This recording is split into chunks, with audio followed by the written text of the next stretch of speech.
I want to be, smarter on the podcast, and I figured I can do two things. I can either research more, or wear glasses. All right. And so research more takes time. So you just went with the glasses. Okay. I just wear glasses. Oh, he's here. He must be smart today. His glasses are on. Yeah. He better have looked up some research and some stats too, or I don't know. I mean, I'll be disappointed. I hope you did your job. You don't just sit here and think you're going to look handsome and smart. I did both. Oh, wait. I did the research. You buttoned up. I went one button up. Whoa. Well, this is a shirt. You get caught in between. Right. So some shirt, you don't have to worry about this. Yeah. Someone who buttons all the way up. Yeah, thank you. But for someone like me, like a normal person who does an unbutton, see, some shirts, one button is a little too stuffy. Right? This one, if you're watching on YouTube, you're going to get to see two buttons down, a little too much. Oh, my gosh. Whoa, yeah. Well, that will Miami. I mean, the sex appeal is so strong right there. That distracting. It's going to be hot and bothered for, male and female listeners. They're going to be like, oh, my gosh, I can't stop looking at his chest. It's so sexy. So I thought for this show, it was important that I would just go one button. Yeah, good. We just want to focus on football. We don't need distractions here, okay? Although, maybe we do need something like that. Because, Chris, I was looking up. Yes. We like to rank things on this show. You love to rank things because you create a firestorm. I guess I do. Yes. I looked up our podcast rankings. Yeah. I looked them up. Because they have those. They take listens and downloads and all that stuff. Right. Currently in America right now, where do you think we are? On Apple Podcasts. I'm just hoping we're top. Top 20. I'd be happy. 34. Damn. I'm 34 not happy right then. now. We're not happy with that. No. And I looked at the list. Right. There's some dogs ahead of us. Oh, we got to catch them. Yeah, disappointing to hear. But here you go. But I'm going to cheer you up right now. Yes. Okay? Which, by the way, thanks to all the homies for making us 34th right there. We don't want to take that for granted, right? Because you could be 50, you could be 100. You're right. In China, 28th. Whoa. So we're doing better there. Woo! 23rd in Australia. Bam. 17th in France. Bam. 10th in Iceland. Oh, well. So we're big there. We're top 10. France and Iceland, I got to go there. I'm hot. 9th in Romania. All right. 5th in Chile. Third in the Dominican Republic. Man, look at me. I'm international. We're international, man. So I looked into the Dominican Republic. Number 1 there is Russell Wilson's podcast. Well, it deserves to be. And number 2 is the ESPN NFL Live in Espanol. Oh. So, right. That's tough to beat for us. That's their native language. But we're third there. If we can get to be second or first in the Dominican Republic, then I'll be happy. That's not my new goal. That's your new goal? That's to be top 2 in the Dominican Republic. Top 2 in the Dominican Republic. I don't think we're going to pass Russ. I don't think that's going to happen. I have a feeling he's just got a little more name to carry the weight there. So fun to look at, fun to grade ourselves because you're about to grade these football games. We got 4 of them that you looked into. Yep. In depth. Deeper dive. This dives. Is what the F happened on Wednesday. We got the 4 games are Texans, Titans, looking at both sides of the ball. Yeah. Chiefs offense, Broncos, Patriots, looking at both sides of the ball. Yep. Rams, 49ers, both sides of the ball. Yep. And then at the end, we'll have a little bit of a variation on the Trevor Lawrence top pick power rankings. I assembled a super team from the NFC East. I like Best players from every team. Right. And you're going to rank where they would be in a power ranking for NFL teams. Where do you think they are just right now? Well, I'll tell you they're one of the top teams in football?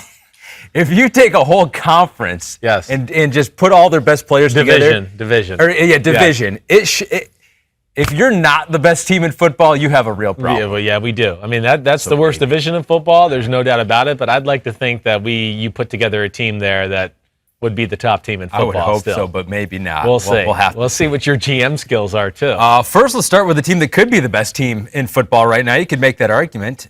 The Tennessee Titans versus the Houston Texans. So much scoring in this game. 42-36. Titans came back to win after the Texans came back. It really was a good offensive game. I don't know if you're a defensive player or coach, you want to look at the film too much. Right. But let's start, because this is all on what the F happened on specific plays.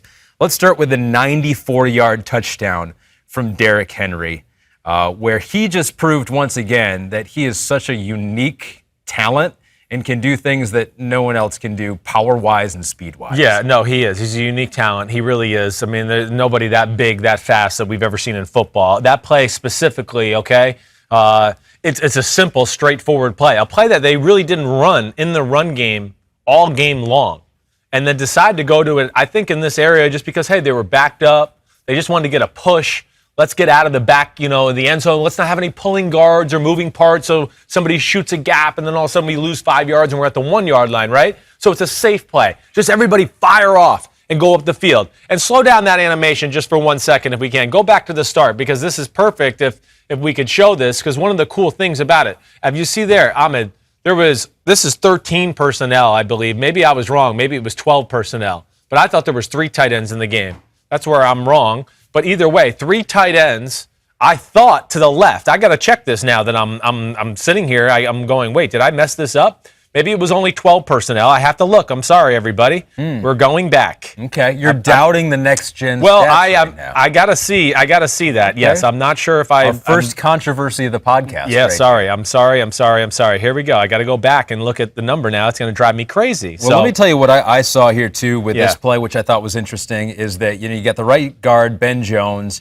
A good job of pushing the defensive tackle. They're right. Tackle. It was 15. I was wrong. So it's 12 personnel. Okay, 12. Okay. So the next gen was right. Next gen was right. Okay. Yes. All right. And what happens a lot of times on these, Chris, is this is what I thought that you see Derrick Henry running. Even in next gen dots, he's super fast.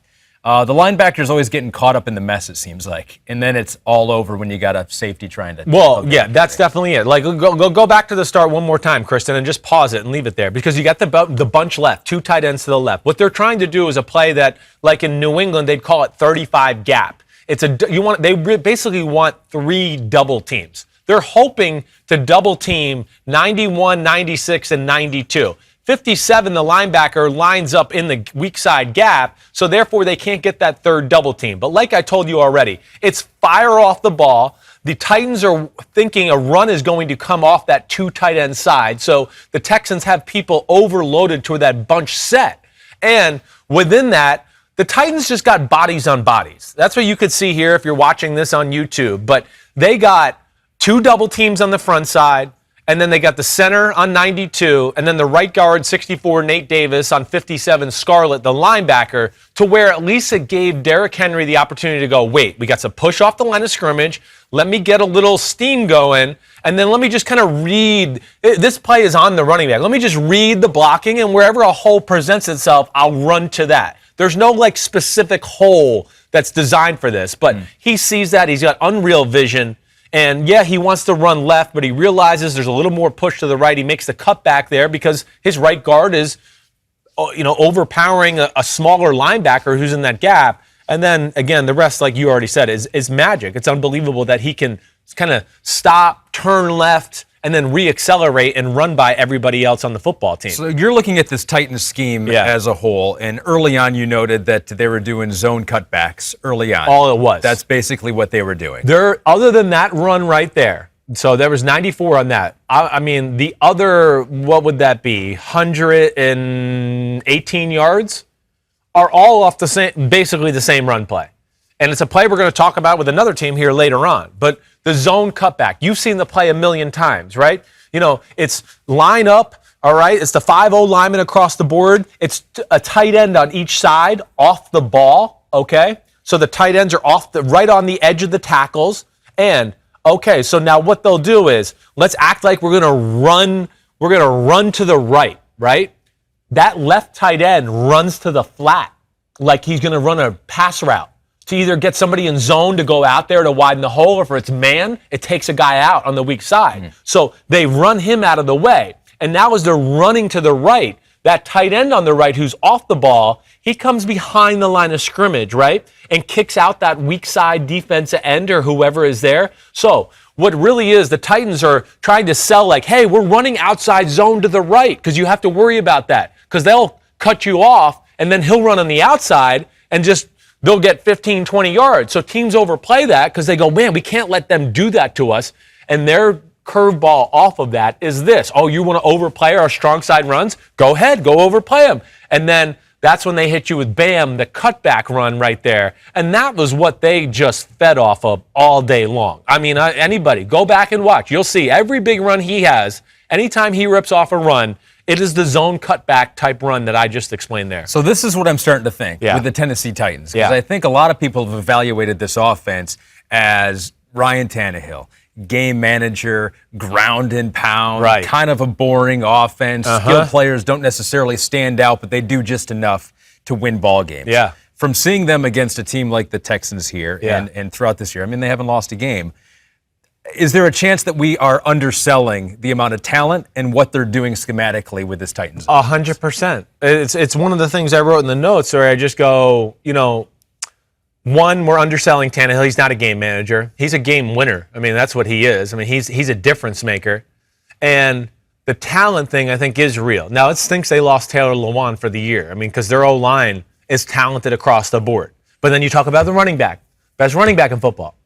And then you talk about the tight end and Jonnu Smith. And you go, he's in the conversation for one of the 5 best tight ends in football. He's definitely one of the 3 or 4 best pass-catching tight ends in football. He's right there with Kittle, Kelsey, Waller. He is that special of a player. Then we get into A.J. Brown and Adam Humphries and Khalif Raymond and Corey Davis, who wasn't even out there. They can do whatever they want on the offensive side of the ball, Ahmed. So they have this great, this great elite thing they do with Henry, and we're going to smash mouth, right?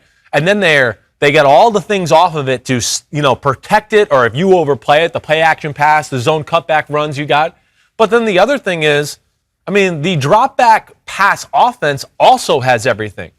It is one of the more impressive offenses in all of football. I really mean that. Arthur Smith down there. Arthur Smith. Yeah. He is kicking ass. Last year it was good. It was basic good. So where I went, okay, it's good. They got all the basic principles you need to be successful. This year he's got all those, and he's added some cream and, some sprinkles and everything to make it a little bit better and a few wrinkles off of it here and there. Ryan Tannehill, second year in the offense, Exactly. full year of Exactly Ryan Tannehill. right. And I look at their offense and basically go, it's unstoppable. They can match up with any defense in football. They can beat you any way they want. And they were never stopped in this game. Not at really any point, other than when he threw the interception and then when he got strip sack fumbled 2 plays after Taylor Lewan got hurt. Other than that, they moved the ball up and down the field. The game turned, of course, when they got the field goal blocked and then the strip sack fumble, really got Houston back in the football game. But 601 yards of offense, come on, that's insane. 338 passing, 263 running. This is one of the best teams in football. And we have to start talking about it like that, maybe if not the best team in football. So Sloppy JoJo Cards wants to put you to the task here. Yeah. Chris, if you were to create a defensive game plan to stop the Titans offense, what would you do? I think they're very underrated, such a complete attack, which you just said here. Yeah. So what would you do? If you're a defensive coordinator, you're seeing Derrick Henry, you feel like number one, you got to stop him, right? You do. And then it's going to take only special defenses that can stop them. The Texans defenses of the world and they're never going to stop them. It's going to take a unit that has some other special pieces to match it. That's where I go back to just off the top of my head, Kansas City last year in the AFC Championship game. What do they have? They got a lot of big mofos on their defensive line, so they can go, okay, you're not going to push us around. We're physical as crap too. And then they got a creative coach who can, you just don't know what to expect in certain situations, and you're going to have to be able to play a little man-to-man on them every now and then to call the bluff on that run game or whatever else to just blow up a play. But it's going to be a special type of defense that takes advantage of them, and we'll see. The Steelers have that special type of defense. They got to play them this week, but I don't know if the Steelers can play them in man-to-man coverage either. So that's going to be the other interesting thing off of that too. This is one of the most well-rounded, well-taught, creative offensive schemes in all of football. And come on, guys like Ferkser is their second tight end. He's getting 100 yards receiving. They can really versatility and scheme and players and everything is off the charts in Tennessee. Got a pop quiz for you. Yeah. Henry's 94-yard touchdown was the longest go-ahead touchdown in the fourth quarter or overtime since 1996, when the 49ers had a 96-yarder to beat Garrison the Jets Hurst. in over. How'd you get that so fast? Because I'm the man. That's why. I'm got incredible recall. Do you remember things in your life as well as you remember things in football? Usually not. No, I don't. No, my wife could tell me something 2 nights ago, and I go, wait, what? Who did you say that woman's name was? Because you only have so much space. There's right, only in so your much head. space. I got to cancel out the stuff that's not important. You've chosen to keep all the football information. It's and all bringing home the paychecks. All the family information goes to the wayside. Yeah, some of the family information. Your wife will remember it. My wife's like, what is on her wish list as far as $1,000 gifts goes right in one ear and out the other. When my kids tell me things and my wife has something a little more meaningful in life, I'll remember it. Yeah. But those stuff I can't do. You can't have it all in your head there. End of the game. Did you see anything special? End of the game with Tannehill, the last drive to tie it in overtime. They had that big play action pass in overtime. They did. Well, yeah. I mean, the big thing is the end of the game to tie it is just a perfect example of, again, like the drop back pass offense. They can do whatever they want. Texans were being really soft zones. And he was just surgical. 5 yards, 7 yards, 8 yards, 5 yards. And he's such a pinpoint thrower. And then they have that aspect of the offense where you can go, they can get in the shotgun and throw it short and pick you apart that way. There's really no element of the offense they don't have. Now, the play action pass to Derrick Henry on the big play in overtime, they had run that play probably 3 or 4 times already during the game. And, maybe 1 or 2 was a slight difference to the play, but similar in theory. And the Texans were all over Derrick Henry every time. They covered him every time. Here they get into this situation. They're playing man-to-man coverage. They fake the run that I've told you about that's killing them. It's fake to Derrick Henry to the right. The tight end on the right side went behind the line of scrimmage. So that guy playing him man-to-man went away. Now the other middle linebacker who was responsible for Derrick Henry, he sees Derrick, he kind of goes with Derrick Henry to the flat, but then I think he goes, it's play action pass, I'm going to try to go get Ryan Tannehill. And Zach Cunningham decides to blitz, and he left Derrick Henry by himself. So he's really the guy to blame there in that play, and that was the backbreaker because that was a huge play, and then a few plays later, great touchdown play, and an unbelievable game-winning touchdown play with the Derrick Henry 5-yard run. The same run we've talked about 7 times now with the tight end behind there.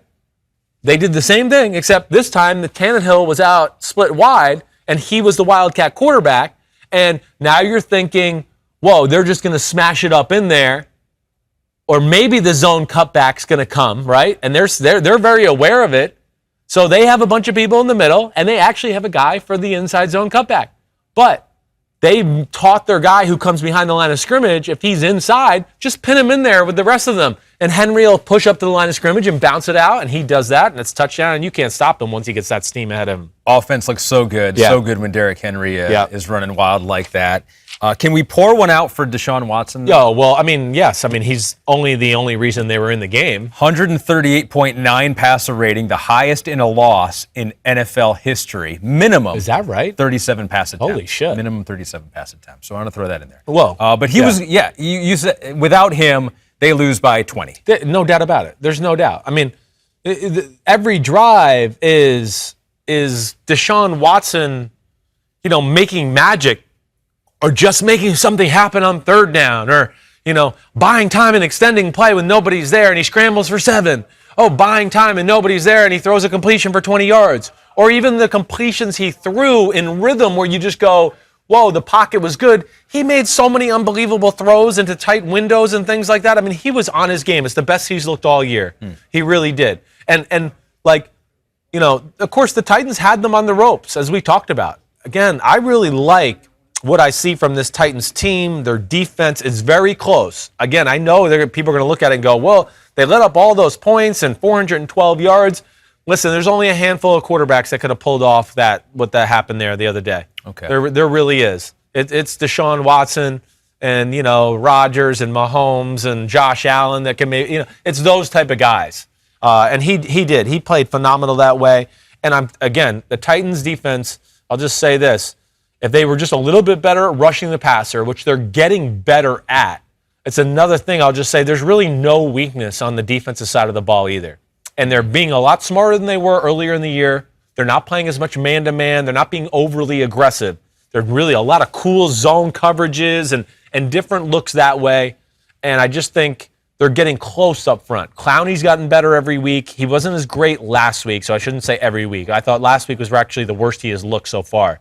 But Jeffrey Simmons was back. He's a force in there. Harold Landry pops every game, rushing around the edge. So they'll find the right formula of when to be aggressive, when not to be. But again, I think like their offense, they're very talented that way. You like Jeffrey Simmons in this game early on. Defensive lineman for Tennessee. Yes. Second year out of Mississippi State. Right. He was the 19th overall pick in the first round in last year's draft. He's really not coming off the field this year. He's played 60 or more snaps the last 3 games. Yeah. And so he's playing more now than he did in his rookie year. He's, I want to make sure I say this carefully, but I'm just, as I think about it, he's the best player in their defense. There's no doubt about it. He's better than Jadeveon Clowney. Every game he pops, and you don't have to take him off the field. So he can be a run stopper, but he's so athletic, too, that when it's third down, they put him, Clowney, Vic Beasley, and Harold Landry in, and you go, whoa, that's a pretty good f***ing front four right there. He is the force right now, and he makes a lot of plays on the inside. He pops more than anybody in their front seven. It's not even close, really. So you mentioned Jadeveon Clowney a couple times here. Yvonne Milan wanted to know a little bit more. Is he making an impact on this Titans defense? And so what about the future of Jadeveon Clowney? Yeah. Because is there a concern that we will not see the Jadeveon Clowney that we are expecting at this point? I think, I don't know. I mean, I still think he's a very high-level football player. Are we going to see, ever the sacks and stats that are going to blow us all away? No. It's the versatility and the physicality of Clowney that's really special. He can drop into coverage. He can play defensive tackle. He can play defensive end. He can play outside linebacker. He's got unbelievable play strength. I mean, he can push around people that are 40 and 50 pounds bigger than him, and he pushes them around. You're like, how is that possible that he's doing that? So, there's always going to be the health issue with Jadeveon Clowney. He's got some issues. So he's always managing that, and I think he went into this game kind of banged up as well, if I remember correctly. But he is certainly a good piece to their football team and makes them a lot better up front. And I just think when he does get healthy and totally in football shape, which I think he'd probably getting really close to here, and maybe the nuances of this defensive system and all of that, I would just say watch out, because he's gonna have his say before this year's over. Titans improved to 5-0. Yeah. Texans are, 1-5 now? 1-5, Not great. It's trouble. Yep. Trouble for them. Trouble. They might lose their head coach. They got to ride number 4 all day long. Their defense ain't going to stop many people, and it's going to be about 4 making plays. Which is good news if you're a Deshaun Watson fantasy owner. Oh, there's going to be lots of numbers. You're right. You're right. I'll come from behind there. Yeah. A team that is not 5-0, but they did get their 5th win, the Kansas City Chiefs against the Buffalo Bills. 2 teams that we expect to be in the postseason. Bills just dropping to 4-2 here. We'll start this discussion because we're just going to talk about the Chiefs' offense here. Because it was a different offense. You've talked about it a couple times already. It was a run-heavy, short passing game offense. Here's a tweet from Thad Brown, covers sports in the Rochester area. He says, sure, 245 rush yards is bad, but Bills fans would have happily signed up pregame for any of the following. Mahomes, 225 passing yards. Hill, 3 catches. Robinson, leading receiver with 69 yards. Chiefs with just 26 points. Think defense, mostly executed game plan.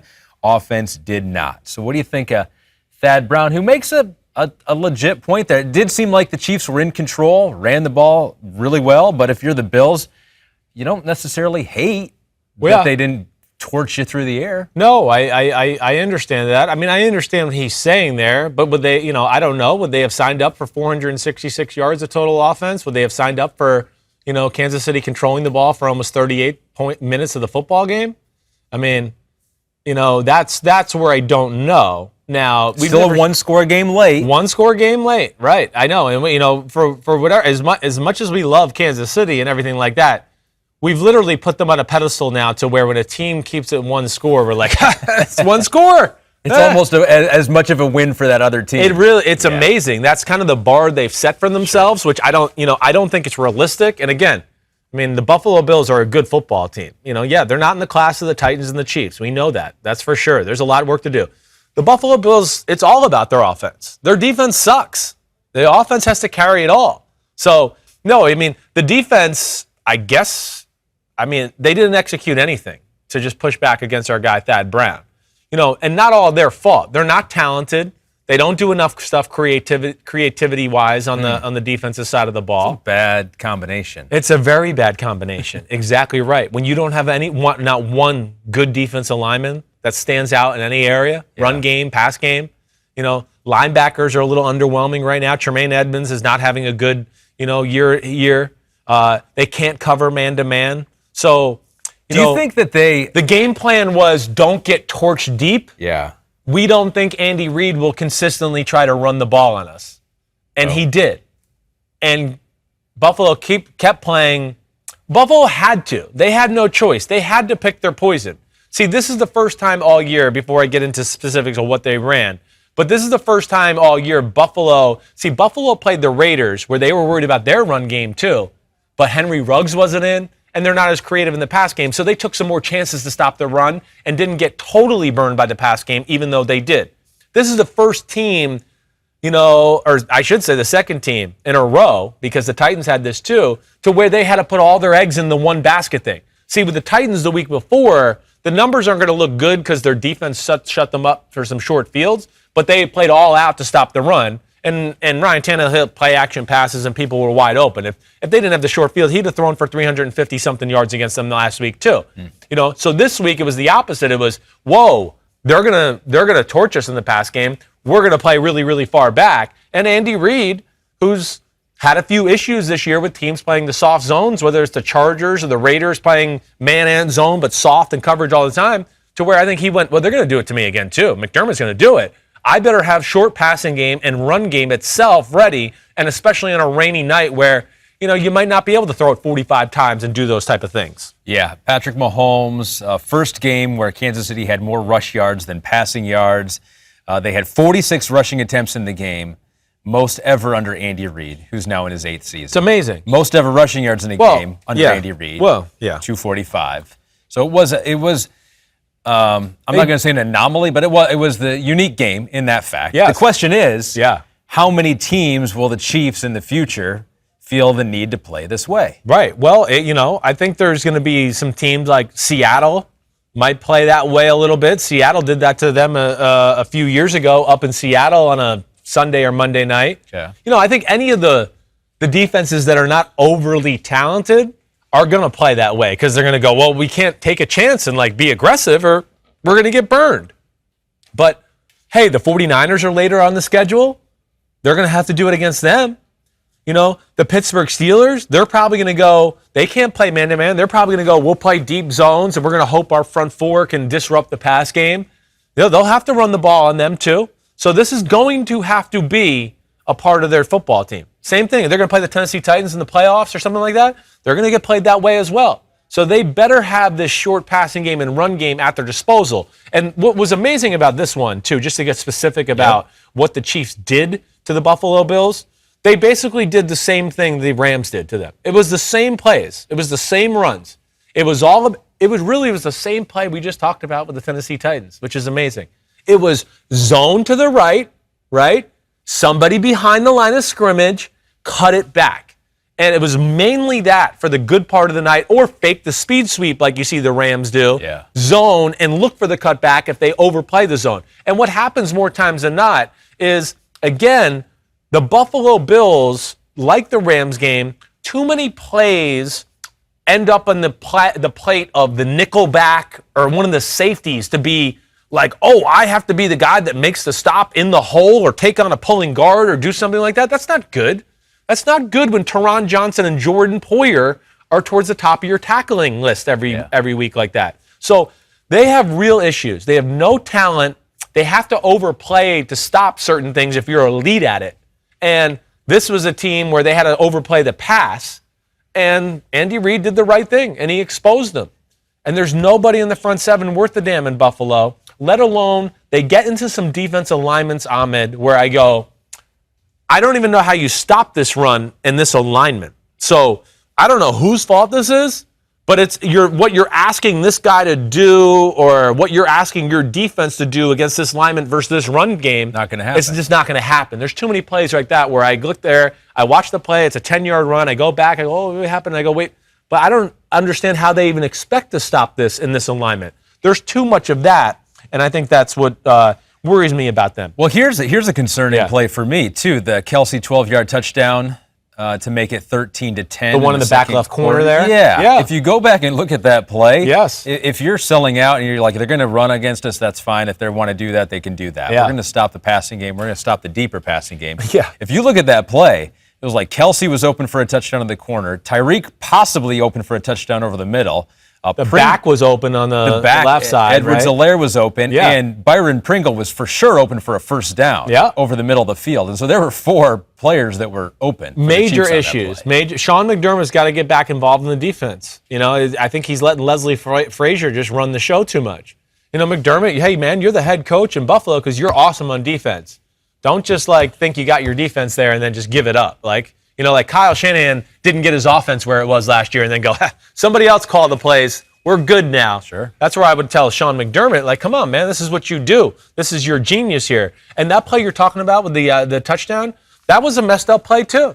They're playing Tampa too.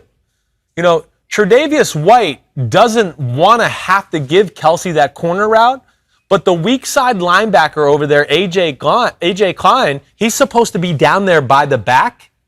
I don't know if he thought he was the middle Tampa 2 linebacker that was supposed to go down the middle, but he was up there by Tremaine Edmonds, and that's what's f***ed over Tre'Davious White because he's seeing the back come out, and he's like, wait, there's nobody there. It's Clyde Edwards-Helaire. They gave him the ball every play this whole drive. What are we doing? So he had to stop. He was stuck in a spot.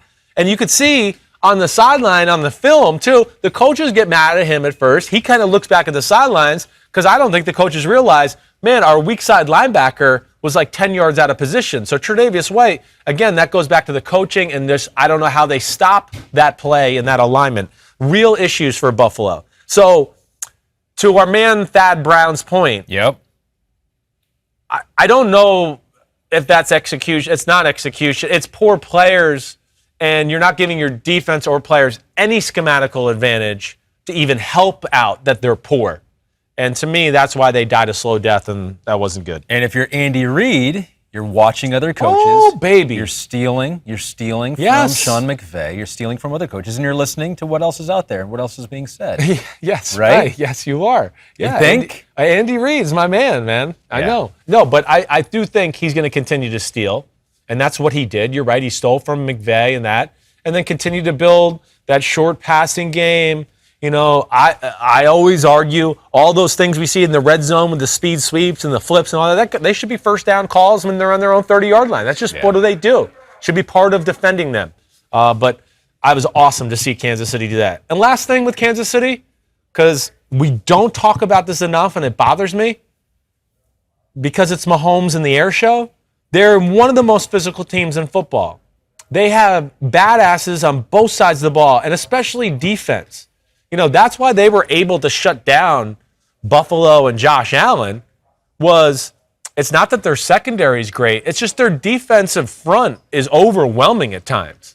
And they can trust their defense to stop the run, their defensive line to stop the run by themselves. They can rush 4 and go, Chris Jones or Frank Clark will get there. You know, and we can do whatever on the back end, let alone Spagnuolo every now and then will take some chances and do some creative shit where you drop back and you're like, I don't know what the this is, and I hope we picked up this blitz, and I don't know what it is. So, you know, not one of Josh Allen's best nights just to hit on that side of the ball. Sure. He missed a few throws. There's no doubt about that, especially early on. You know, hey, I think it was a big game for Josh Allen. He knew who was on the other sideline. He wanted to show he was in Mahomes' class. Yeah. You know, I think he pressed a little. He missed some easy throws early. There's no doubt. You know, he missed the first 2 throws of the game. Then the third throw of the game, to get a first down, he throws a dime fading away, and it bounces off John Brown's face. All right? He misses a deep cross to Stephon Diggs a little later. Should have hit that. And then there's the play where he's got pressure and he throws it into the flat to Devin Singletary wherever he goes. Oh, man, he missed him. No, Devin Singletary f***ed him over. He was supposed to run a wheel route. He acted like he was going to run the wheel route, and then he stopped and stayed in the flat. And Josh Allen threw it there because he saw his head turn to go to the wheel route. So, it wasn't his best game. Buffalo, their offense has got to carry the team, like I said. Which is not what we thought coming into the year. No, we did not. It's become apparent. But we've seen it. It's become apparent, and they have to be careful about playing that slow death defense. Do you really want to do that? Do you want to let a team, keep Josh Allen off the sidelines for 38 minutes in the game? Yeah. At some point you might just have to say, hey, it, this is who they are. Let's take a chance. Oh, they scored a touchdown. Great. Diggs and Josh Allen are back on the field. Here we go. They might have to be one of those teams this year, like Russell Wilson in Seattle, like we talk about. Last point for me, 161 yards for Clyde Edwards-Helaire. He had a 31-yard run. Last time Le'Veon Bell had one that was 31 yards. When do you think that was? 31 yards is really long for a guy like Le'Veon Bell. I'm going to say like 2016. Exactly. Yeah. 2016. Yeah. So Lev Bell will come in and he'll take some pressure off Edwards-Helaire, but Edwards-Helaire is the most talented back there in Kansas City. Would you agree? I would agree. I can't say Le'Veon Bell is better than him right now. No, I haven't seen Le'Veon Bell in 3 years. I don't even know what he does. So, but the one thing is... I've seen him. You've seen him? Yeah, he was wearing green there for a couple games. But. The one thing he'll bring to their offense, Ahmed, is they don't have to change anything, right? He can do all the same things Edwards-Helaire does. He's going to extend Edwards-Helaire's career and their first-round draft pick asset because they're using him too much right now. Yeah. For such a small guy, they're going to kill him in 2 years. And, when you do need to get tough yards, Le'Veon Bell's a bigger human being than people realize. He can run people over and push the pile and do those things as well. So I'm excited to see how they use him. Chiefs get the win. They got a good running game. Maybe they'll use it more as the season goes Just on. enough. They just got to use it just enough. New England Patriots have a good running game with their quarterback, mostly. Right. But there's some concerns as they fall to 2-3, and Denver improves to 2-3. Broncos beat the Patriots 18-12. I think a lot of the talk around this game is, rightfully so, the Patriots and the lack of practice, and Bill Belichick hasn't been able to put his stamp on it. But I think that diminishes some of the good things that the Broncos were able to do to slow down Cam Newton and the Patriots. Right. Despite all that, you looked at the film. You looked at both sides on this one, right? Yeah. Let's start with Cam Newton. Yeah. And the New England Patriots offense. Right. Was this just the offense screwing up? Was this the offense shooting themselves in the foot? Or were there some players, I'm thinking of Malik Reed, undrafted out of Nevada, on the Denver Broncos side, who made life really, really hard for him? Yeah. No, I don't want to take away from what Denver did. They are well coached. Uh-oh. That's right. I really do like that. That's where you're going to take away from it. Well, yeah, I know, but you're right. I'm not. But I guess, listen, the way I looked at the game was more through Patriots' mistakes and rustiness as compared to where I go in some games where I just go, oh, this defense just physically had their way and pushed this offense around. Then I'll go, whoa, no, this was all the defense. They did it, blah, blah, blah, all that. A lot of things go into this. Again, we talked about this a little on Monday, but they haven't been able to practice. Cam Newton hasn't played football in 3 weeks. And then they got a really beat up offensive line, and they really had to shuffle people around just to start the game, let alone somebody got hurt during the game, and then they had to reshuffle. And really, that's where the game starts. The first interception of the game, hey, they got their starting left tackle. He's playing left guard. And he just totally gets beat off the ball, and the guy tips the pass. Cam Newton's going to throw an easy swing route to James White. He's one-on-one with a lot of space on a middle linebacker. And you're going... If you don't know what's going to happen, you're going to go, oh, this looks like it could be interesting. What? Tip pass? What? Diving catch? Amazing. So there was a lot of that throughout the day of just being off. But there's also other moments where I just go, man, their offensive line still can really maul people and push people out of the way and do things that way. It can. Okay. It can. Because they got two rookies starting. Yep. Heron out of Wake Forest and Owenu out of Michigan. They got... Illuminor, Jermaine Illuminor, made his fourth start this year. That's right, and then he got hurt. He got hurt. Yeah, but you still saw good things from that offensive line. I still see good things from the offensive line. It just they never got to stay on the field or get rhythm going or doing anything like that. Again, this is Denver's defense. I'll give them the credit here. The Cam Newton strip sack fumble he had at one point. Now they ended up recovering it. I believe they ended up recovering him. Am I thinking of the right one? I just want to make sure I'm remembering the right one. Okay, here it is. Sorry. But Cam Newton's in a max protection. Denver runs a really cool defense, and he just holds the ball too long. That's the big thing. He certainly was rusty a few times with missed throws and just hey, it's 1, it's 2, it's 3. Okay, nobody's there. Move. Let's do something. You're Cam Newton. Go. Don't just keep standing there going, I'm going to be big and strong and do that. He got crushed from behind that one time, and that was a fumble. Maybe he's waiting for some of his receivers to get open. This is coming from Alex Thomas. He goes, Where was N'Keal Harry? Where has he been? And do the Patriots have enough offensive weapons to beat the premier teams in the NFL? I'm not sure. It's going to have to be through the run game. That's for sure. The pass offense, yeah, and N'Keal Harry he's a little worrisome. He can't separate. This is his problem in college. He couldn't separate. He's good when he has the ball in his hands. He can break tackles and make you miss, but he's always covered.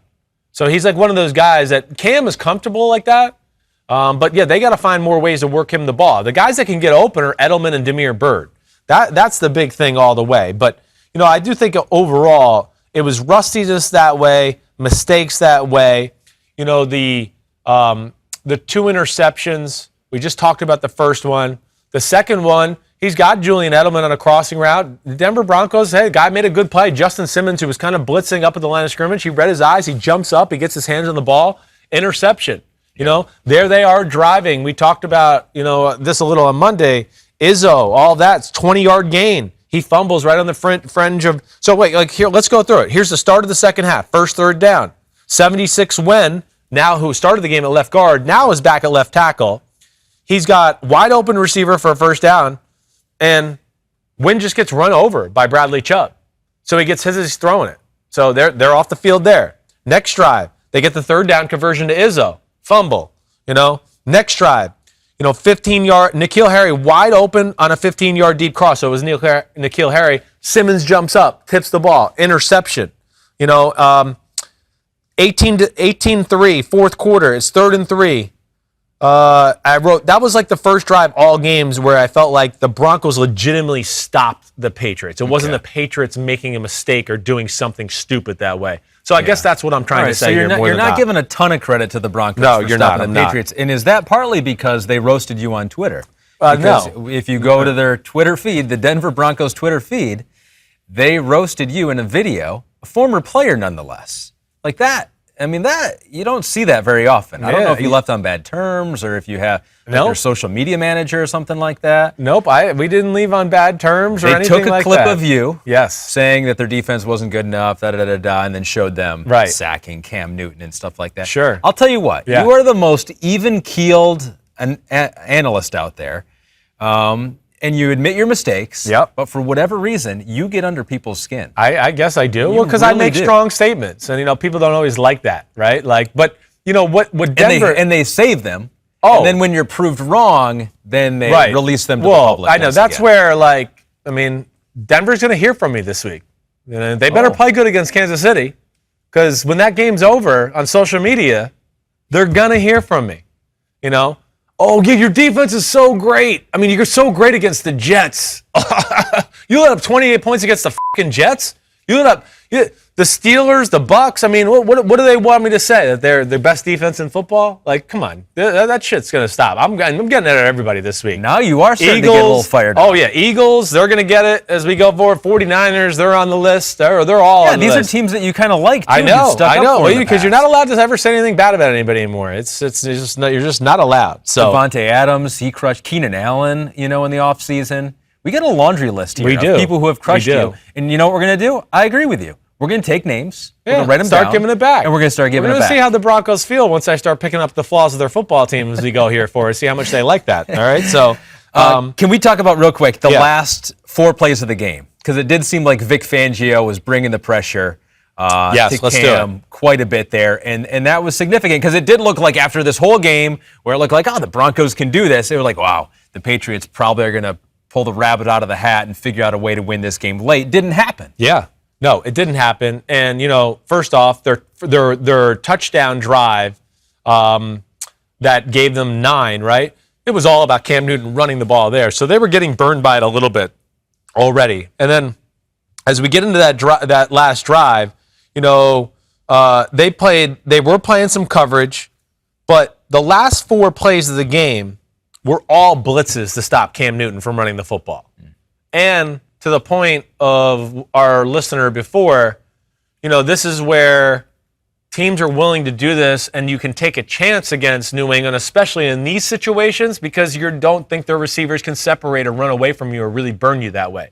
Teams are going to be a little reluctant to do that in the middle part of the game because they know whoa, New England's got all these creative runs and screens and things like that. If we bring too many crazy blitzes, they're going to catch us, and it's going to be somebody like free or wide open on the edge, and we're going to have nobody there to stop them, right? But this was the right time, and I think he had just seen enough of that all together.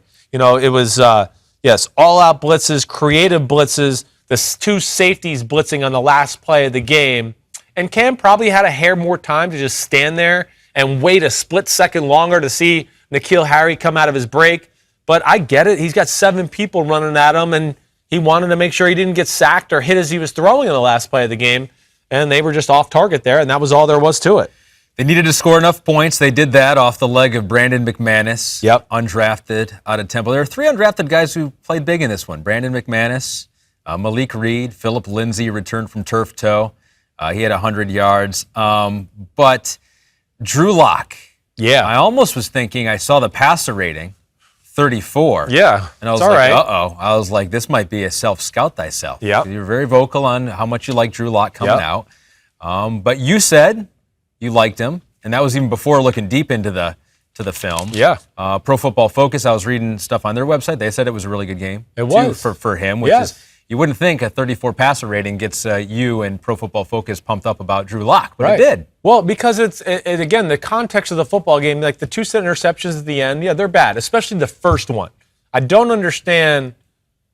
Well, they're both bad. The first one, I just don't understand what he was doing. He's got Patrick on the left sideline, and he throws a back shoulder ball, but Patrick's not expecting it, and the DB's not really playing it in a way where you would throw a back shoulder ball. So that I don't understand. And then, of course, yes, the next time around, the second interception, they're trying to take a shot down the field. It doesn't mean you have to take the shot. And he throws the ball up into an area where I go, I don't know what led him there. The safety never really moved off the area to think you could squeeze that ball in. If anything, maybe he hits the deep crossers in front of the safety. He wants to throw that. But, Denver got into a little phase there where they started to blow their lead, where it was a little bit of like first down run, second down run, then throw. And then I think they got sick of that, and they came out and they're like, all right, let's be aggressive again and let Drew throw it. And he's basically a rookie, and he messed up, definitely. Yeah. But the good thing about Drew, I was setting you up to praise him. I'm getting there. I'm going to praise my quarterback. I like Drew Lock. You know that. But the big thing is he made throws and did some things that just some people just can't or won't do against New England. There was a lot of field position, game-changing type throws that let them get into field goal position at least to kick those and knock it in and play that style of football. He had completions. Think about it. 41, 35, 27, 16, and I looked it up too. He led the NFL this week in completed and intended air yards per pass. I would agree with that. They were throwing the ball. See, that's where completion percentage is overrated again. Yeah. Because he's putting so much pressure on the defense every time he drops back to pass. It's scary that way. And when he is completing it, it is changing the game. And, we've talked about turnovers, explosive plays, 2 biggest stats, and who dictates who wins the game. And I've never seen this before. On average, threw the ball 8 yards past the first down marker. So they really were. It was like in any situation, they were going deep down the field. And I know you had to love that 3rd and 21. That's the throw of the day, right? I mean, 3rd and 21, and you're going, oh man, the Patriots, they're going to kind of get momentum back here. They're not out of it. Because if the whole game went, you kept going, here come the Patriots, and then they'd mess it up. Then you go, here come the Patriots, and then they mess it up. And you go, here come the Patriots. Whoa, okay, yeah, but the 3rd and 21 cover 2 hole shot down the right sideline. I mean, what a throw! The Pats rushed 3, trying to flood lanes so he can't find anything over the middle, anything like that. That's the last place they thought he was going to throw the ball. I believe they were on the left hash. They're thinking he's not going to throw a ball 30 yards up the sideline in between our safety and our corner. No way, and he did, and that's why he has a chance to be special, because when he sees one-on-one matchups, whether it's a go route or something aggressive down the field, his go routes and his deep crossing routes, Ahmed, that's to me where he's awesome because he doesn't need a lot of separation. He could drop in the go routes, crossing routes, guy could be right here, and he can put it, a foot in front of the offensive wide receiver every time to where the DB, he's great coverage, but that arm just can't reach there to get it. He's special that way. So the Patriots defense, last year they were special. Yes. They were elite. They lost a lot of guys. COVID-19 opt-outs, all that kind of stuff here. But we still think in the secondary is where they're the strongest. Definitely. On that play, though, they gained 35 on that 3rd and 21. That was right in between Jason McCourty and J.C. Jackson. J.C. McCourty, by the way, is starting over J.C. Jackson. I don't understand that. And J.C. Jackson is one of the best corners in football. And I'm glad you brought this up because I want to talk about this. There was a few plays in Seattle that Jason McCourty gave up where I go, why isn't J.C. Jackson, and why did J.C. Jackson not play the whole first quarter against Seattle and then come in the second quarter? I don't know. Maybe he broke a rule. Maybe he's in the doghouse up there. Maybe that's what it is. But, by doing that, even, McCourty in the first drive got burned by Judy down the right sideline. That was him. I don't know. I don't see that stuff happen to J.C. Jackson. I don't understand that. The thing that I really want to get to with my thought there with J.C. Jackson is I just feel like this can be some politics being played by New England. Just throwing it out there. And what I mean by politics, and this is like NFL teams, this is salary cap politics. They're going to hurt his. Well, they're going to talk to the agent and try to get a deal done with him before the year's over. They go, well, he's not even starting for us. He's not even starting. So no, we can't pay him that kind of money that you're asking. He doesn't even start. That's what they're going to do. And then they're going to have other teams, if he ever does get the free agency, they're going to question, why didn't he start? Is he a problem? All these things. And nobody will ever know because New England will never tell anybody. And it's probably going to scare some people. But that's like the dirty little secret that goes on in the NFL. Too much. I still, my greatest example of it ever is in 2015, the Denver Broncos team. The Broncos were telling everybody DeMarcus Ware was better than Von Miller. And he was really the key to the defense because they didn't want to have to pay Von Miller $900 million. They were trying to lower his price. They were trying to get the perception out there that he wasn't quite as good as everybody thought he was and that they really couldn't live out without DeMarcus Ware. And I can still remember, you can ask my dad. He had some people tell him that out there, and I went, Dad, come on. That bullshit they're feeding you. Are you kidding me? I was like, DeMarcus Ware is a real good player. He ain't Von Miller. I go, they're hoping you say that on TV, and then they can lower his asking price down. That's what they're hoping they would do. And Dad, my dad was, oh shit, I think you're right. You know what? I think you're right. You're probably right. That's what they're doing. What was interesting is that you're right. He didn't start in this game. Played 72% of snaps.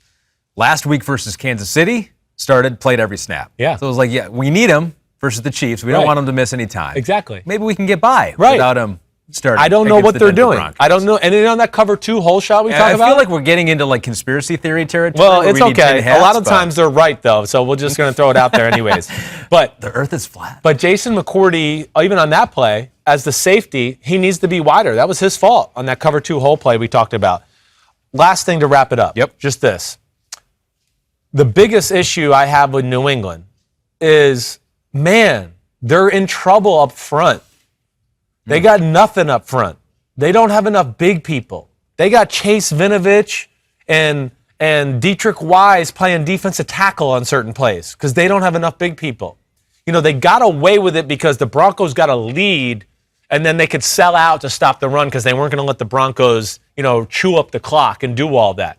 And that helped and do that. But in a real game with a balanced offense, like San Francisco this week, I that's where I worry about the Patriots. Yeah, I know they'll be able to cover San Francisco, but how many resources are they going to have to use to stop the Shanahan run game and do all that? That's where it's very scary to me going forward about them and like the Ravens if they had to play them or the Tennessee Titans where I just go, they're going to get blown off the ball 5 yards back every play, and that's something to really watch for with the New England Patriots right now. As someone who picked the Patriots not to make the playoffs this year, I'm feeling good about it for the first time this season. Yeah, and they got some schedule left, so better than before. That's for sure. Yep. Especially since you mentioned the 49ers are coming up. Well, I was just going to say too, when you play the Patriots, you can't fall into the trap. You got to keep running the ball. See, Denver, that's what Denver did too.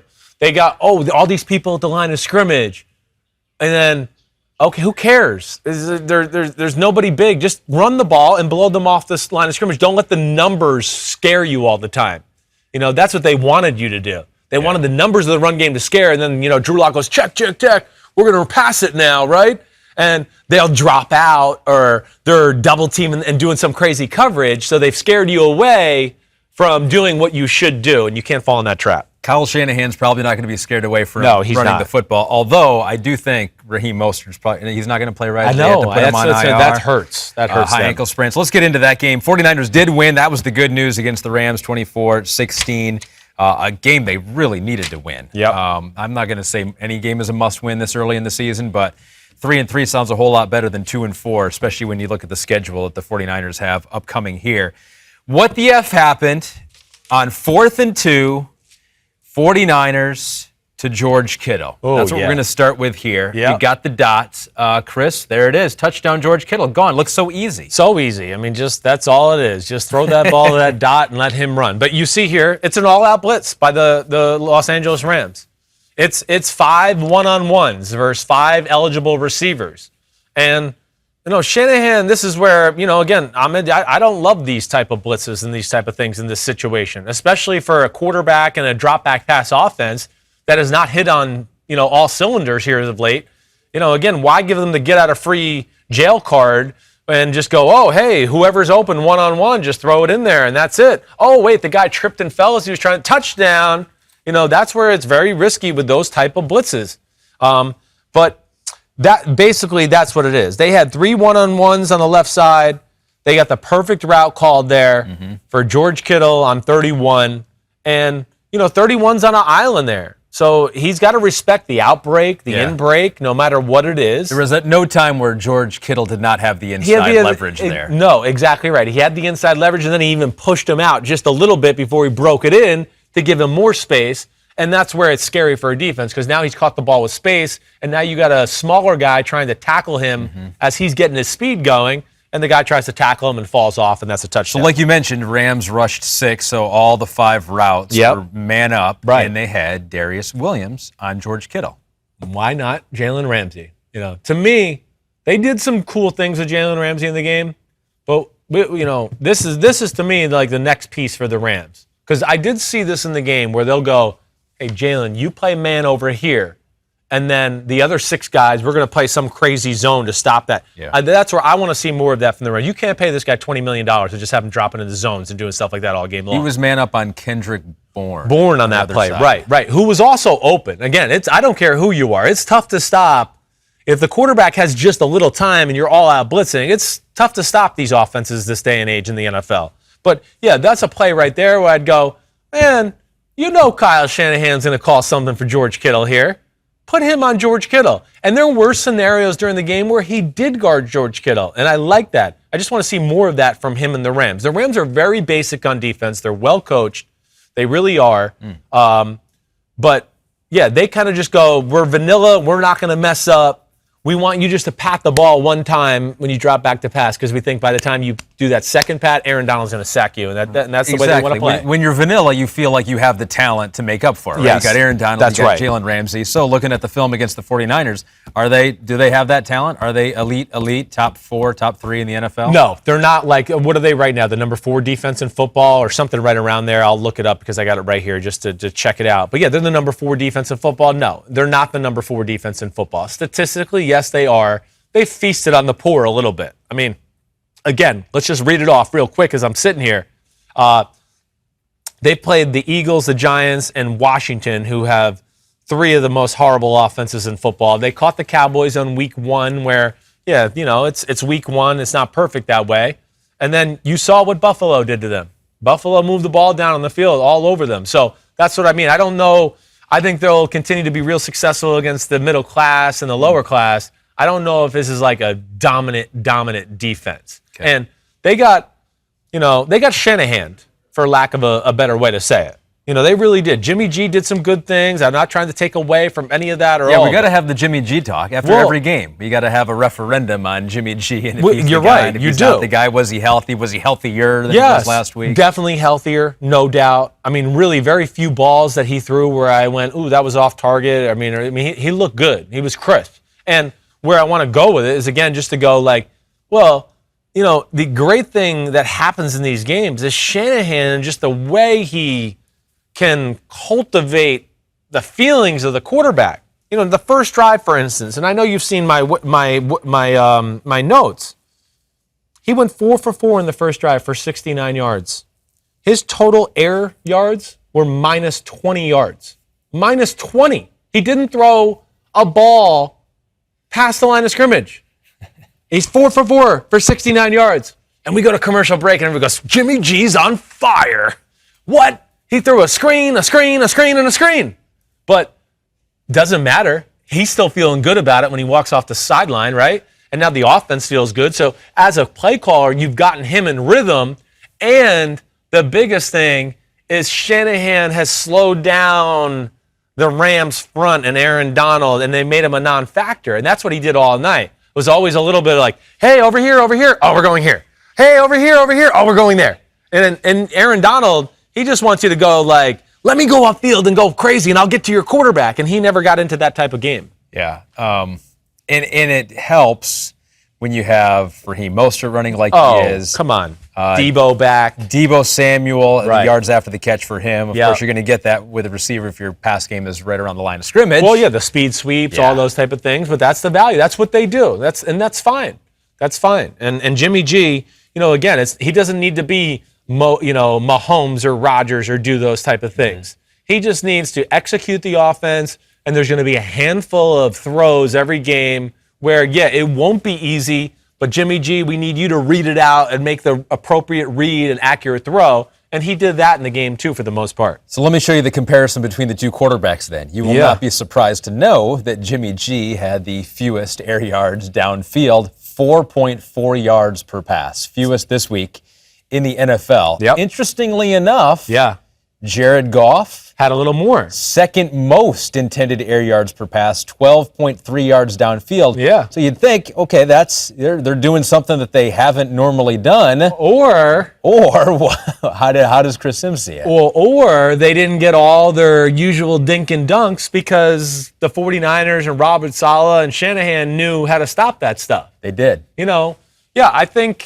I think that between last year's meetings and everything like that, they realized like some of their speed sweeps and their fake speed sweep run game and bootlegs off of it, that the 49ers were pretty well schooled on some of it, and they realized it wasn't going to be there. The 49ers are very, very fast at the second level with their linebackers and safeties, and they've seen enough, and Shanahan, of course, knows McVay and knows kind of the intricacies of the offense to where they're coached up and schooled up that way, where that was the key to you could tell their game plan. It was basically like, let's stop all the McVay bullcrap, and let's see if they can just beat us straight up. Yeah. And that's where, again, I'll question the Rams all year long until proven otherwise. He was leading league, and he was leading football in yards per completion, right? For a while, Jared Goff. I know, like, going into last week, he was right at the top of football. But I bet you his intended air yards were very low. Bootleg in the flat, screen in the flat, bootleg, 8-yard crosser. Okay, all of those. And then people run after the catch. But that stuff was taken away, and that's the most underwhelming thing about the Rams offense, again, is their drop-back pass offense. Okay. It really is. That's one thing where I'm just not sold. He's not the best as far as a drop-back thrower and decision-maker all the time. And if there's a weakness to me to McVay's offensive genius, that would be that too. I do think it's kind of basic at times what they do on that side of the ball. So was this just a situation where the 49ers, despite the injury to Nick Bosa, they're just talented enough to be able to get Sean McVay and the Rams out of what they want to do offensively, or is it something that other teams now can look at and be like, yeah, maybe we can do this? Yeah, I don't know if everybody's going to be able to do that like what the 49ers do. It does take a special, the 49ers, they're a little healthier on their defensive line. It's still a pretty damn good defensive line. It'd be great if they get D Ford back at some point or anything like that. Still a lot of good players. Very fast at the second level. Jaquiski Tart is usually at the second level. He's a very good safety / linebacker hybrid type of guy as well. It takes that type of team to stop all that misdirection and stuff like that. And, to the other thing too, with the Rams, I know they got their run game going, but that was after the 49ers got a lead, and I think a little bit like, okay, we're not going to let any big passes screw us now, so we might give you some of these runs. Now we'll let you run. But the Rams in general too, just to look at it, like, the offensive line is good. It's better than it was last year, but it's not great. And I think you've seen that with the 49ers with a pretty good defensive line. The Giants, who have a big run-stopping defensive line, gave them issues too. And that's where I just look at the Rams and go, yeah, I think they're a little overrated on defense. And if McVay can't get some of his bootleg, play-action magic working, their offense really struggles to find other ways to move the ball, and that's where I would worry about them going forward. They were hurt by a lack of time of possession in the first half. Oh, my gosh. Sure. Sean McVay told us at halftime that was an issue. Just didn't have the ball. No. But I know from spying on your notes, too, you loved one particular player for the 49ers, cornerback Jason Verrett. Oh, my gosh. Well, I mean, if they could get Richard Sherman back and Verrett, I mean, one of the biggest issues the week before against the Dolphins was, the rookie who I'm forgetting his name, number 47, had to play out there because Verrett couldn't go, and they tortured him. I mean, they torched him. It was just torch. To where, it was a Taylor, is that what it is? Jamar Taylor, that's right. So, but if they can get, Verrett and Sherman out there again, that gives them the ability to play a little man every now and then and take away some of those routes outside. I mean, Jason Verrett, his ability to change directions and do all that is as good as anybody in football. Former first-round pick out of TCU, played for the Chargers. His injury history is crazy. 2 torn ACLs, a torn labrum, a torn Achilles. Ooh. He's come back from all of it. All of it. I mean, and was going to be well. a superstar. I mean, he really was. I mean, that's the unfortunate thing about football. But, yeah, they need him. They really do because, again, their front four is not the same as last year. They need to do a little different stuff on the backside every now and then just to keep teams honest. And that's where Saleh, I thought, was amazing. Saleh had a beat on McVay's offense. Again, it was one of those games.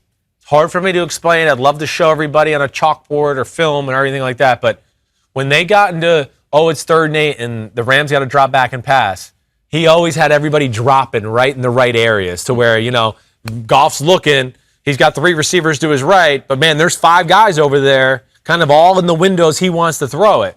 And that always is a sign to me that somebody's got a beat on your offense and some of your tendencies and things like that. So I like when you do this. They play 10 times.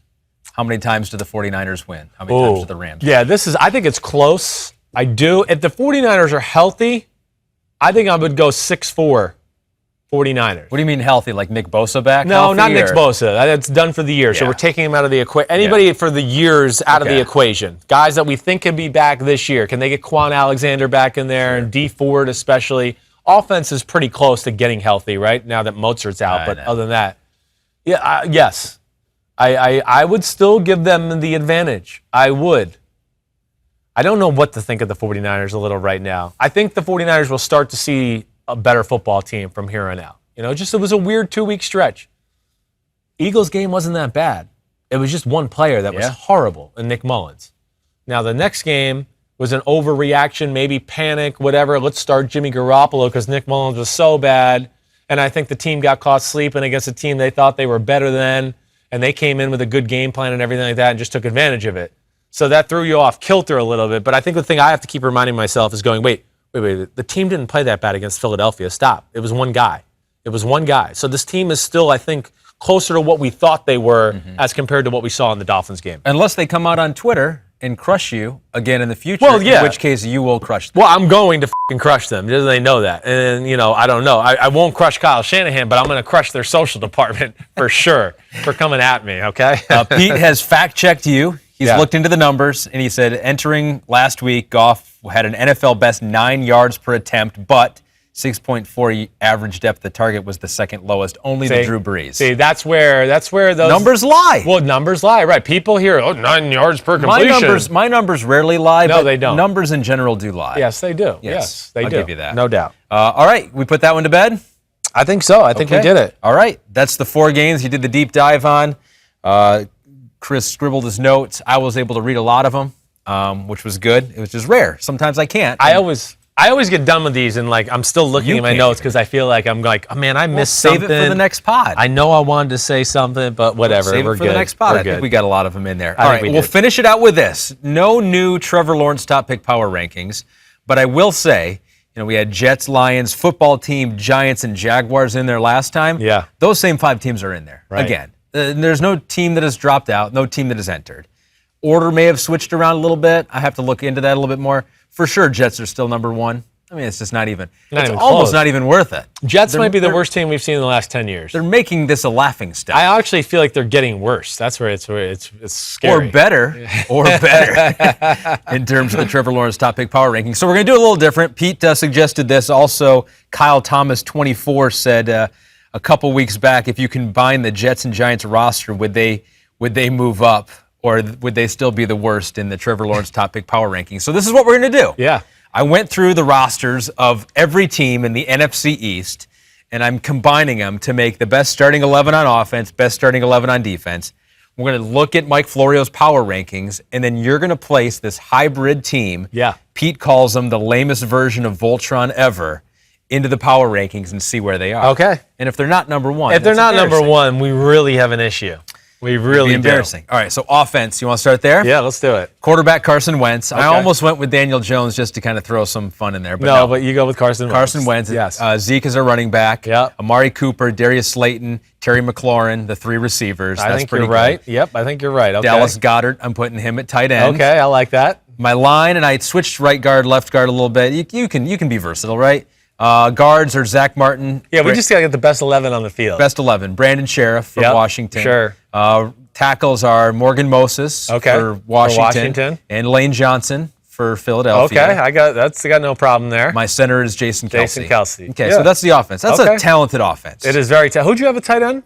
I had Dallas Goedert. Dallas Goedert. Okay. Yeah, it's a close one between him and Evan Ingram, but I would probably take Goddard too. Okay. Yes, I agree with that. All right. You know, most people don't realize Goddard's the best tight end on the Eagles. I think that's why you're not going to see a new contract from Ertz, is because they go, wait, he's the second best tight end on our team. We're not going to give him top 5 tight end money. Right. Well, he's starting for my lamest version of Voltron ever. Yep. Defensively, defensive tackles, I got 2 of them, Fletcher Cox, Eagles, and I got Delvin Tomlinson for the Giants. Okay. I thought about him or Leonard Williams, but Pro Football Focus likes the year Tomlinson's had. Well, he's immovable up front. I mean, we just talked about the Giants a little bit. They got some big people, and Tomlinson, from Alabama, he knows how to cause a mosh pit in the center there. My edge guys are DeMarcus Lawrence, the Cowboys, and Chase Young from Washington. Okay.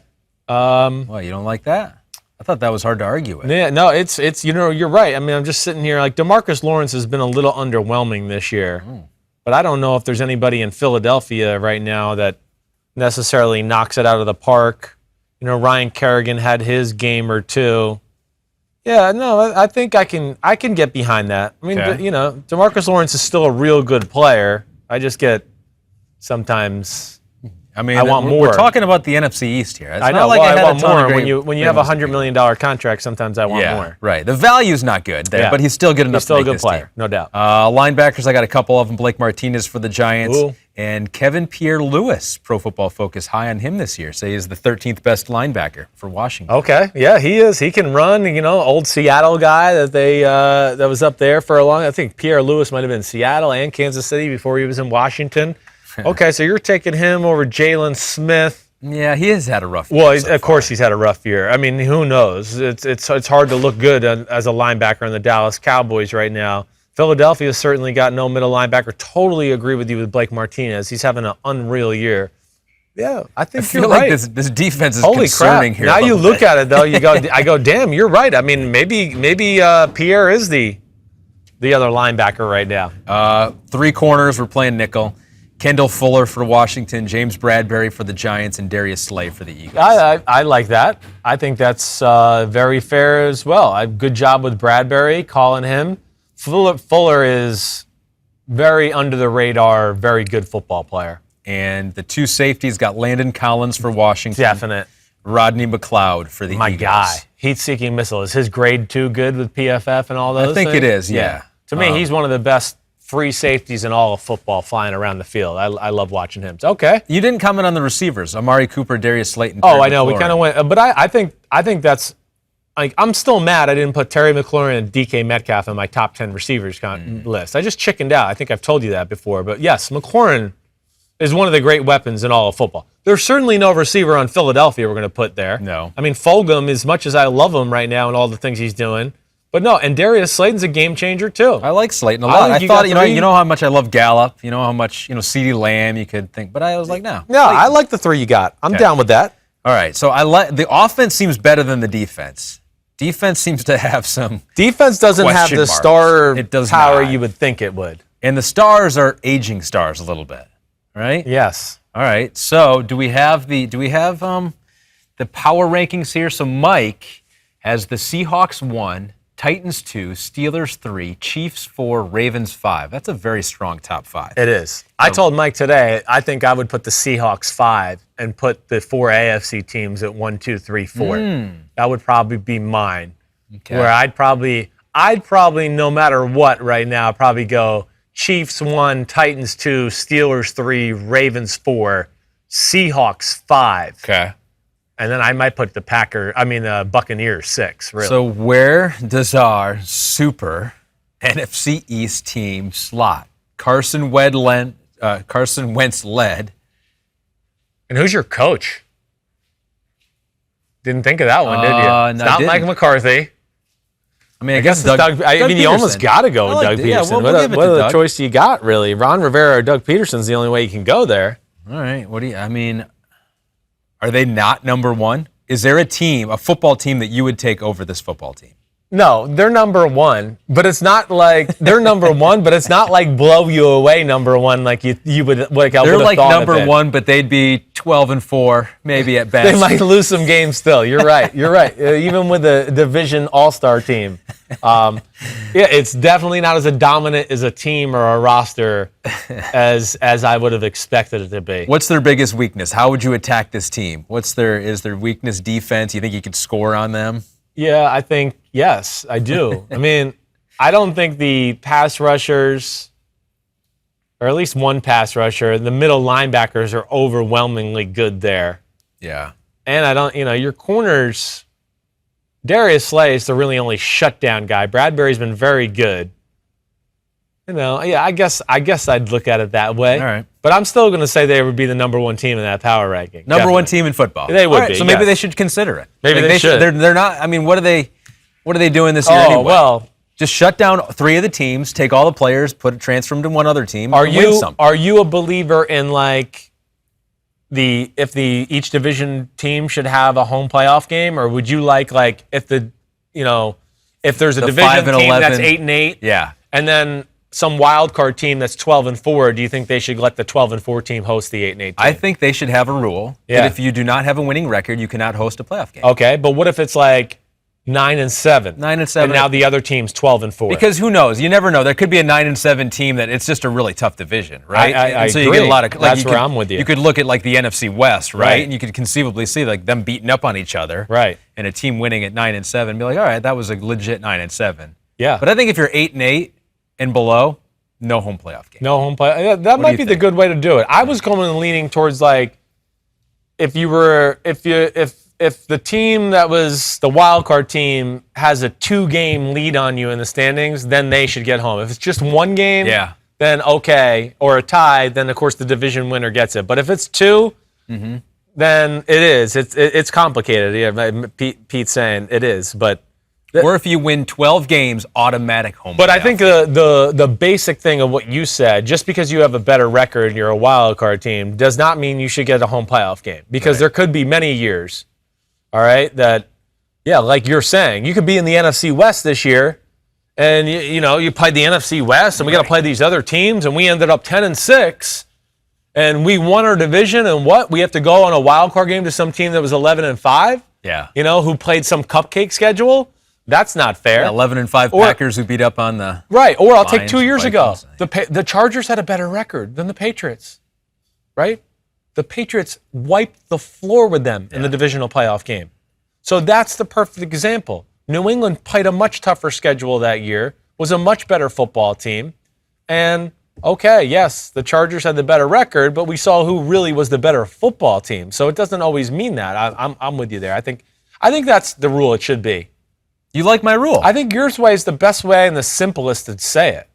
If you don't finish with a winning record, you can't host a game. Yeah. Playoff game. Yeah, and 500 are we counting that as winning, or is that that's down the middle? No, I think we're not gonna have that problem. Yeah. Soon. Oh yeah, right? you're right. But But I guess so that's still not winning 8-8. So I guess you're right. So 9-7 though, you're still gonna let that fly. 9-7 still flies. Okay. You're on notice though. I am you've been put on notice. Like if you're 9-7, if you're a team. It's like you almost didn't host that playoff. Oh, Just be aware I of mean, that. listen, you made me bet money right now. I mean, in the NFC East, I'm taking the Eagles all day long. Yeah. And, I mean, shit. I mean, there's... You're really putting money on a team in the end. Like, I think you should not put money. It's like betting on the Lions. It's like, just save your money. Even if you're sure, save your money. I mean, I am, but I mean, that's one I actually feel really damn confident about calling that division winner right there, right now. I mean, the Cowboys look so bad. So bad. So bad. So we'll see where that goes. But okay. Bad enough to the point where we might have to self-scout thyself on Andy Dalton at some point. Definitely. Definitely. Well, hey, again, I said last week, and you're right. I mean, Andy Dalton, it wasn't good. But I mean, and we said this all through the spring and everything. Like, for the people out there in the summer and everything, we're going, we should just let Andy Dalton be the starter and just go from that. We'll be fine. No, you wouldn't have been. I hope that at least proved that to you. And I know that was his first game in a while, and he'll be better. But he's not Dak Prescott. That is for sure. Dak Prescott, it's just there's no sexiness to his game. He doesn't throw it a cool way. Yeah. So people don't want to buy into it. But the results are always like 40-yard completion, 50-yard completion, ran over a guy for a touchdown. So it's not sexy Mahomes or Kyler Murray, but it's really damn good and effective. We end with a question from Pete. Yeah. If the Giants win tomorrow night, would you change your mind and say the Eagles are not the favorite? Yes. Yes, that's very easily.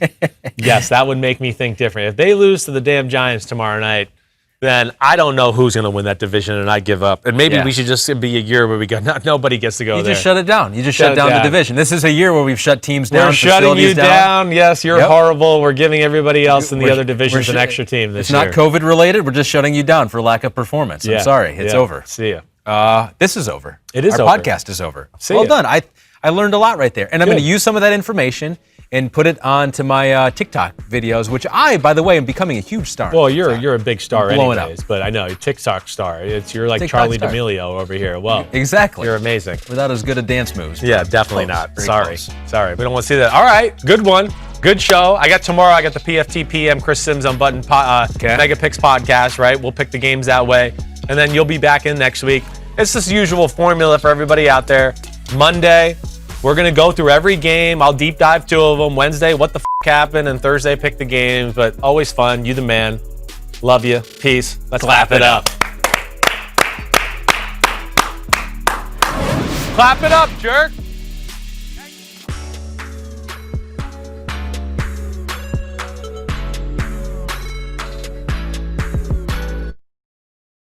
Hi, I'm Mike Tirico, and thanks for watching. Make sure to hit subscribe for the latest news and highlights from NBC Sports.